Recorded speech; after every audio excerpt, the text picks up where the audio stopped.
இன்னைக்கு குழந்தைக்காக போனீங்க, நாளைக்கு பழைய பொண்டாட்டியை பார்க்கணுங்கிறதுக்காக போவீங்க. உங்களை பத்தி எனக்கு தெரியாது. நான் போய் சரவணகிட்ட போய் எல்லாத்தையும் போட்டு கொடுத்துட்டேன். அவன் டென்ஷன் ஆகி இங்க வந்து சொத்தை அவன் பேர்ல மாத்தி கொடுக்கணும்னு சொல்லி பெரிய அராஜகம் பண்ணிட்டான். ஆமா ஆமா மரியாதையா வெளியில போ. நட்டாஷா, நட்டாஷா, ஐயோ நான் சொல்றது கேளு. வெளியில போ. நட்டாஷா, ஐயோ தள்ள.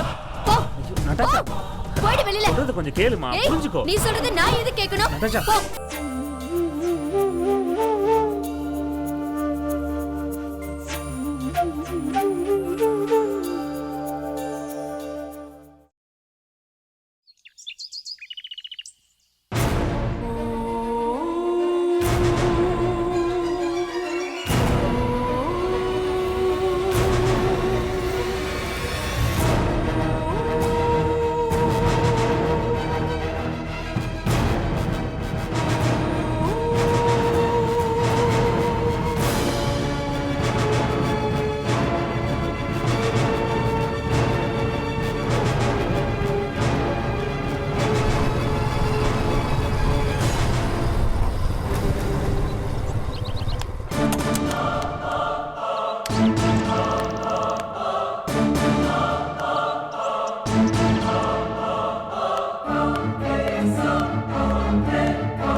நட்டாஷா ஒரு நிமிஷம். நட்டாஷா நில்லு, நில்லுன்னு சொல்றேன்ல. நட்டாஷா நில்லு. நட்டாஷா நான் சொல்றது கேளு. நட்டாஷா, நட்டாஷா, நட்டாஷா, நட்டாஷா ஒரு நிமிஷம் நில்லு.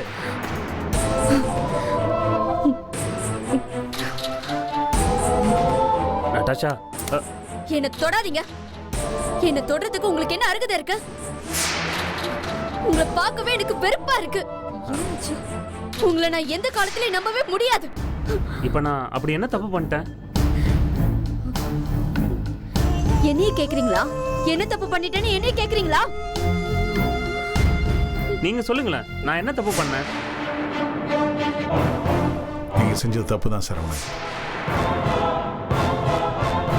உங்க முன்னாள் மனைவி கிட்ட இருந்து எல்லா உறவுகளையும் அறுத்துட்டேன்னு சொன்னீங்களே ஒழிய உங்க நடவடிக்கை பார்த்தா அப்படி ஒன்றும் தெரியலையே. நான் எங்க ஆனந்தியை பார்க்க போனேன்? என் மகனை ஸ்கூல்ல சேர்க்க. என்னது உங்க மகனா? யார் அது? கார்த்தி. அப்போ உங்களுக்கும் ஆனந்திக்கு பிறந்த புள்ள மேல உங்களுக்கு உரிமை இருக்கு. அந்த குழந்தை மேல இருக்கிற உரிமைய தொடர்ந்து மெயின்டைன் பண்ண போறீங்களா? போக போக அம்மாவையும் மெயின்டைன் பண்ணுவீங்க, அப்படிதானே? சத்தியமா எனக்கும் ஆனந்திக்கும் இப்ப எந்த சம்பந்தமும் கிடையாது. அப்படின்னா அந்த குழந்தையோட உங்களுக்கு எந்த தொடர்பும் இருக்க கூடாது. இன்னைக்கு குழந்தைக்காக போனீங்க, நாளைக்கு பழைய பொண்டாட்டியை பார்க்கணுங்கிறதுக்காக போவீங்க. உங்களை பத்தி எனக்கு தெரியாது. நீ இப்ப என்ன நம்பலன்னா நான் என்ன செய்யறது? இங்க பாருங்க சரவணன், நட்டாஷா சொல்றதுல நியாயம் இருக்கு. குழந்தைக்காக போறேன்னு சொல்லி நீங்க அடிக்கடி அங்க போக ஆரம்பிச்சா நாளைக்கு அந்த குழந்தை உங்க மேல ரொம்ப அட்டாச்மெண்ட் ஆயிடும். அதனால தேவையில்லாத பிரச்சனை உங்க 2 பேர் வாழ்க்கையில ஏற்படும். ஆனந்தி கூட இருக்கிற உறவை நீங்க முறிச்சுக்கிட்டா மட்டும் பத்தாது, அந்த குழந்தையோட இருக்கிற உறவையும் நீங்க முறிச்சுக்கணும். நாளைக்கு உங்களுக்கும் நட்டாஷாவுக்கும் குழந்தை பிறக்கும், அதுதான் உங்க வாரிசா இருக்கணும். கடைசியா உங்களுக்கு சொல்றது ஒன்னே ஒண்ணுதான், வீணா எமோஷனலுக்கு இடம் கொடுக்காதீங்க. அது உங்க வாழ்க்கையவே பாதிச்சிடும்.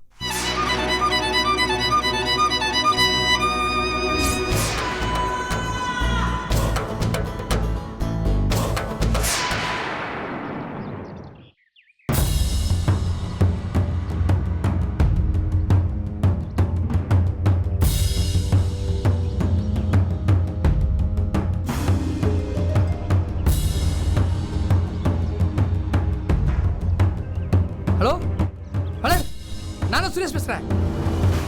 சந்தோஷமான விஷயம், சொத்து விஷயத்துல நமக்கு எதிராக நடந்துக்கிட்டாங்கல்ல, அவங்க இஷ்டத்துக்கு எல்லாத்தையும் செஞ்சா நான் பார்த்து சும்மா இருக்க முடியுமா? நம்ம சண்முக மாமா லூசு மாதிரி வீடு வேண்டாம் கடை மட்டும் போதுன்னு விட்டு கொடுத்துட்டாரு.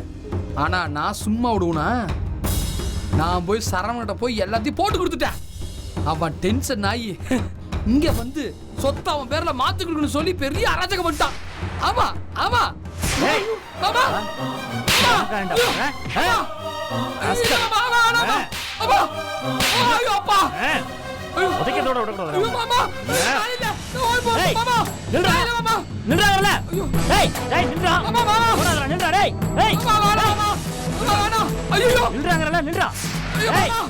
கையில மாட்டல.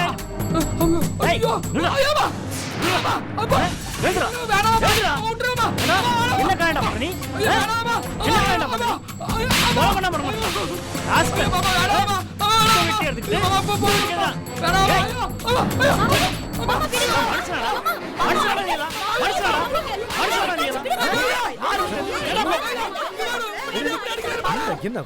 அப்புறம் நீ விதவி ஆயிட்டுனா அப்புறம் நீ தான் பாத்துக்கணும் பாரு. அமைதியா இரு. என்ன அண்ணே, எல்லாத்துக்கும் காரணம் இவன் தானே. இவன் தான் சரவணனுக்கு எல்லாத்தையும் சொல்லி அவனை இங்க வர வச்சிருக்கான்.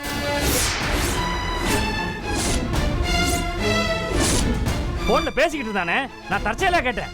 ஐயா, இதுக்குதான் மாப்பிள்ள நான் சொன்னேன், இந்த தருதலை எல்லாம் வீட்டுல சேர்க்காதீங்கன்னு. இத பாருங்க தம்பி, நீங்க கையில அடிச்சிருக்க கூடாது, செருப்ப கழட்டி அடிச்சிருக்கணும் இந்த பண்ணாடைய. ஹலோ, நீங்க தான் தப்பா நினைச்சிட்டு இருக்கீங்க. இப்ப நான் என்ன சொல்லிட்டேன்ப்பா, வளர்மதி கிட்ட இங்க நடந்தது சொன்னேன், அவ்வளவுதான். என்னங்க தப்பு இருக்க? டேய், பொய் சொன்ன கொன்னு போட்டுருவேன். நீ சொல்லல? சரவணன் கிட்ட எல்லாத்தையும் போட்டு கொடுத்துட்டு சொன்னியா இல்லையாடா? சொல்றா. நிறுத்துங்க. இப்ப நான் சொல்லி சரவணன் வந்தாரு, அவருதான் ஏற்கனவே நோட்டீஸ் அனுப்பிச்சு விட்டார்ல, அந்த விஷயம் தெரிஞ்சு அடுத்த நிமிஷம் இங்க வந்துட்டாங்க. டேய், மன்றதை பண்ணிட்டு சமாளிக்கிறடா.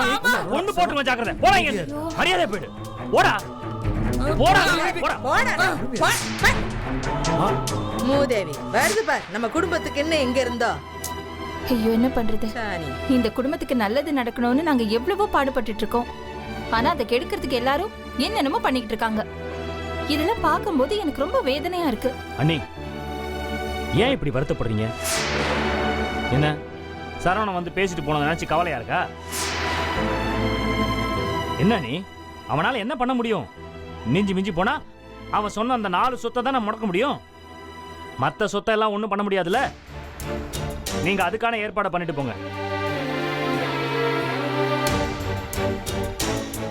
அவனுக்கு பங்கு வேணும் தானே கேட்கறான். வரட்டும், வந்து கடையில் உட்காந்து என் கூட வியாபாரம் பண்ணட்டும், பார்த்துருவோம். என்ன பேசுறீங்க நீங்க? ஏற்கனவே ஒருத்தருக்கு ஒருத்தர் பிடிச்சுக்காது. இந்த நிலைமையில ஒன்னா உட்கார்ந்து எப்படிங்க வியாபாரம் பண்ண முடியும்? நாளைக்கே அந்த நட்டாஷாவை கூட்டிட்டு வந்து கடையில உட்கார வைப்பான். அதெல்லாம் சரியா வருமா? வரட்டும் அண்ணி, யாரு வேணாலும் வரட்டும், என்ன வேணாலும் செய்யட்டும். அது மட்டும் இல்ல தம்பி, இந்த வீட்ல பங்கு கேக்குறாரு.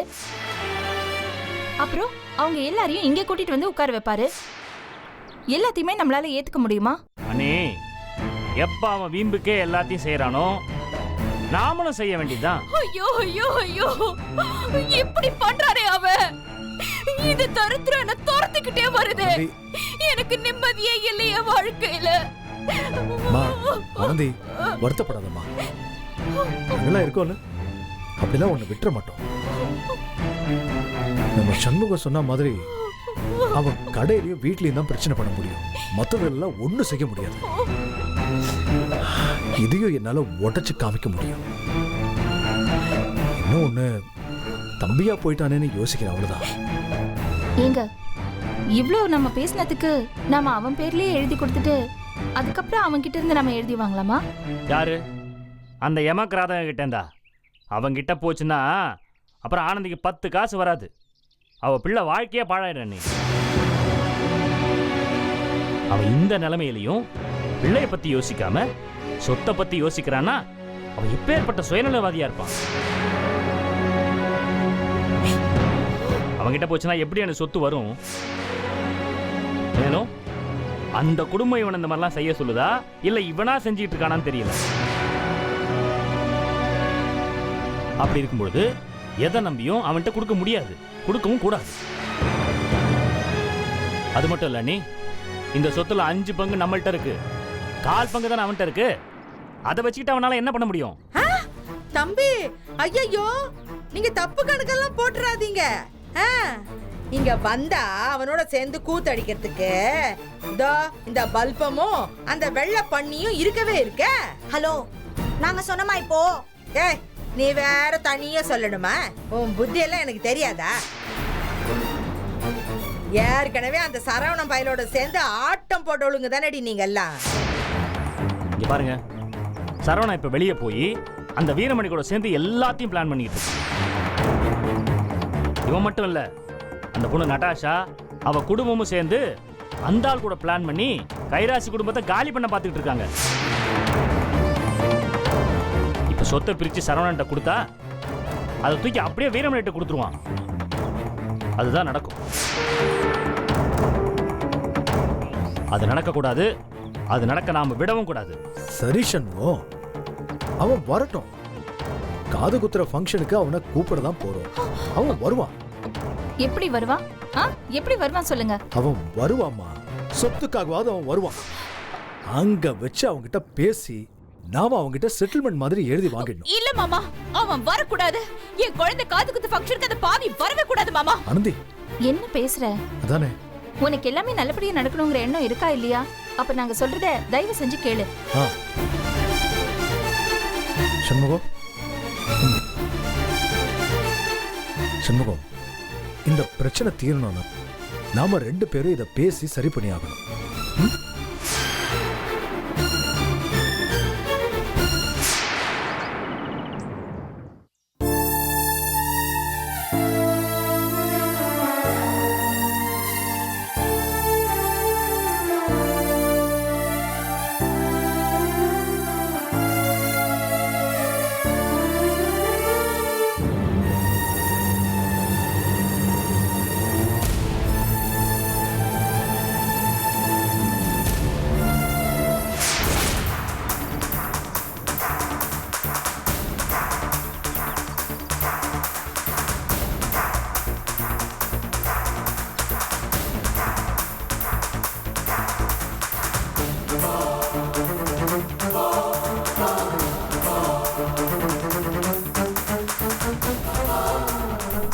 சரவணன், எதுக்கு இவ்வளோ டென்ஷன்? வாழ்க்கையே வெறுப்பா இருக்குங்க. ஏங்க, என்ன ஆச்சு? என்ன ஆச்சா? பாத்தீங்கல்ல எப்படி பேசுறான்னு. நான் என்னங்க பெருசா தப்பு பண்ணிட்டேன்? குழந்தை அட்மிஷனுக்கு நான் வரணும்னு வற்புறுத்தி கேட்டாங்க. நான் ஏதோ போனா போதே குழந்தையோட ஃபியூச்சர் ஆச்சே அப்படின்னு போயிட்டு வந்தேன். அவ்வளவுதான். அதுக்கு போய் இவ்வளோ பேசினா நான் இவளுக்கு தெரிஞ்சா வேதனைப்படுவான்னு தான் நான் சொல்லாம இருந்தேன். ஆனா இவளுக்கு எப்படி தெரிஞ்சது, யார் சொன்னான் தான் ஒண்ணுமே புரியல.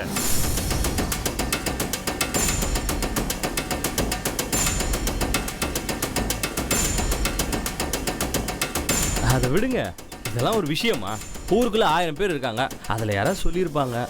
இல்ல கிருஷ்ணா, யார் சொல்ல முடியும்? நட்டாஷா வீட்டை விட்டு வெளியே போறதே இல்ல, யாருக்கிட்டையும் பெருசா பழகுறதும் இல்ல. அப்படி இருக்கும்போது யார் சொல்லியிருப்பான்னு தான் எனக்கு தெரியல. சரவணன், அங்கிளுக்கு தெரிஞ்ச கூட யாராவது சொல்லியிருப்பாங்க இல்லையா?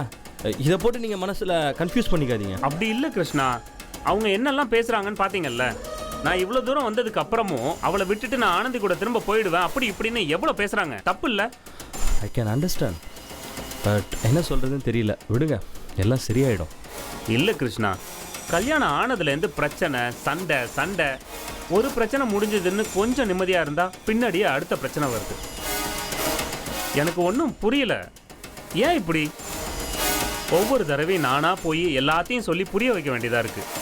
எவ்வளோ ஆத்திரப்படுறா அவ. என்னை புரிஞ்சுக்கிட்டு நடந்தா எந்த பிரச்சனையுமே இல்லை. நீங்க தான் பாக்குறீங்கல்ல, ஒரு நாள் சிரிச்சு பேசுறா, அடுத்த நாளே ஏதாவது சின்ன பிரச்சனை வந்தா கூட அதை பத்தி என்ன ஏதுன்னு யோசிக்காம கோவப்பட்டு ரொம்ப மோசமா நடந்துக்கிறா. என்ன பண்றதுன்னு எனக்கு ஒண்ணுமே புரியல. Saravanan please be relax. இல்லை, என்ன சொல்றதுன்னு சத்தியமா எனக்கும் புரியல. ஆனால் ஒன்று மட்டும் சொல்கிறேங்க, கூடிய சீக்கிரம் உங்கள் லைஃப்பில் எல்லாமே கிளியர் ஆகிடும். இப்படிலாம் நடக்கிறதுக்கு ஒரு சில ரீசன்ஸ் இருக்குது சரவணன். இருந்தாலும் நான் கேட்கக்கூடாது, இருந்தாலும் கேட்குறேன். இது உங்கள் பர்சனல் விஷயம். ஆஸ் அ ஃப்ரெண்ட் ஒரு வெல்விஷராக இதை கேட்குறேன். உங்களுக்கும் நட்டாஷாவுக்கும் இல்லைங்க, பிரச்சனைக்கு மேலே பிரச்சனை, அதை பற்றியெல்லாம் யோசிக்கவே முடியல. சரிங்க, தெரியாம தான் கேட்குறேன். நாங்கள் அப்படி இருந்தால் மட்டும்தான் அவளுக்கு என் மேலே பாசம் இருக்குமா? எதுவும் நடக்கலைன்னா இப்படி தான் நடந்துப்பாங்களா? ஐயோ அப்படி இல்லை சரவணன். முதல்ல நான் உங்ககிட்ட மன்னிப்பு கேட்டுக்கிறேன். என்னால் ஒரு தடவை உங்களுக்கு டிஸ்டர்ப் வந்துடுச்சு. அதுக்கப்புறமாவது நீங்கள் நார்மலாக இருந்திருக்கலாம். ஆனால் இந்த நட்டாஷாவுக்கு என்ன ஆச்சுன்னே தெரியல. எல்லாத்துக்குமே டென்ஷன் ஆகிட்டே இருக்கா. எது சொன்னாலும் கேட்கவே மாட்டேங்கிறா. சரி விடுங்க, எல்லாத்தையும் பேசி சரி பண்ணிக்கலாம். Don't worry Saravanan. என்னத்தை பேசி சரி பண்ணுறது கிருஷ்ணா? கொஞ்சம் கான்ஃபிடென்ட்டாக இருந்தால் கூட பரவாயில்ல. ஒரு நாளைக்கும் ஒரு விதமாக எப்படி பேசுறது, என்ன பண்ணுறதுன்னு. நான் ஒரு விஷயம் சொல்லுவேன் சரவணன். நான் ஏதோ அட்வைஸ் பண்ணுறேன்னு அப்படின்னு நான் தப்பாக நினைக்காதீங்க. மனசில் பட்டதை சொல்கிறேன். உங்களுக்கும் நட்டாஷாக்கும் இந்த மிஸ் அண்டர்ஸ்டாண்டிங்க்கு காரணமே நீங்கள் 2 பேரும் உங்கள் லைஃப்பை இன்னும் ஸ்டார்ட் பண்ணாதது தான். அதனால் கூட உங்கள் 2 பேருக்குள்ளே இந்த மாதிரி பிரச்சனைகள் ஏதாவது வந்திருக்கலாம். ஒரு விதத்தில் அவள் உங்களை புரிஞ்சுக்காமல் போனது கூட இது ஒரு ரீசனாக இருக்கலாம் இல்லையா? உங்கள் பாண்டிங்கை ஸ்ட்ராங் ஆக்கணும்னா நீங்கள் 2 பேரும் ஹஸ்பண்ட் அண்ட் ஒய்ஃபாக வாழ ஆரம்பிக்கணும். ஏங்க இப்போ இருக்கிற பிரச்சனைகளெல்லாம் ஏங்க நீங்கள் வேற அதெல்லாம் நீங்கள் யோசிக்காதீங்க சரவணன். நீங்கள் போய் நட்டாஷா கிட்ட பேசினா, கொஞ்சம் க்ளோஸாக அவகிட்ட பழகுனா இந்த சண்டைலாம் காணாமல் போயிடும்.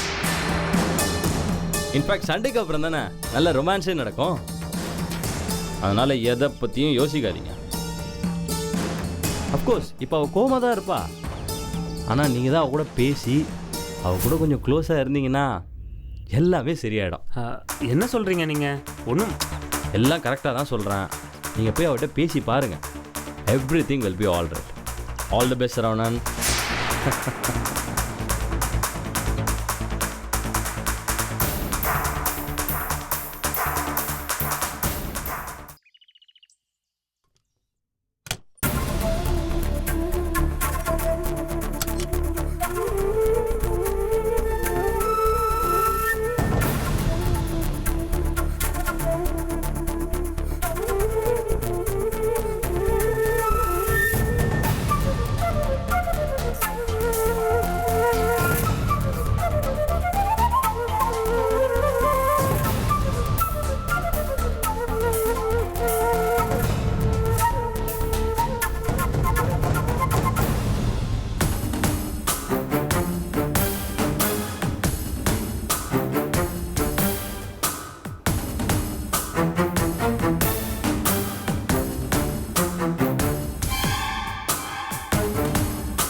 என்ன என்ன வேணும் உங்களுக்கு?